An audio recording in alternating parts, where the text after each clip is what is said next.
Thanks, Steve. It is Gasparilla time in Tampa, a tradition that dates back to 1904. And one story that is not well known about the early days of the pirate party is that the ship, the USS Tampa, a Coast Guard vessel, actually took part in Gasparilla. The USS Tampa is also tied to the Titanic and World War I. News Channel 8's Jeff Patterson joins us now live with this piece of lost history. Hi, Jeff.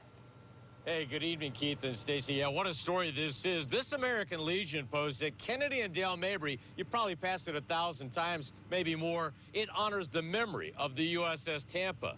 But it's a story that most people have probably never heard. The city of Tampa and the ship fell in love with each other. Nancy Turner has written a great deal about the history of Gasparilla, but she has a new passion, telling the story of the USS Tampa. And the Tampa itself was called the happiest ship in the fleet. They just had a really nice group of guys. The ship was launched in 1912 and sent immediately to Nova Scotia. That was a month after the Titanic sunk.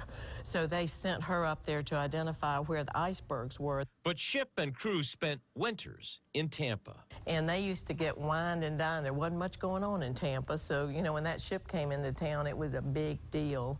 And the Rotary Club had parties for them and gave them a silver service. In 1913, they even started a new tradition that has become ingrained in Gasparilla. They started shooting their cannons off, and anybody in hearing range knows that still goes on. But that was the first year they did that was 1913. Then World War I broke out, and the Navy took control of the Tampa. And she was there just a little over 11 months, and she herself was sunk. On board when she sunk, a number of native Tampans. The sad fact that is on board there were 24 boys from Tampa, 3 sets of brothers, and 2 cousins.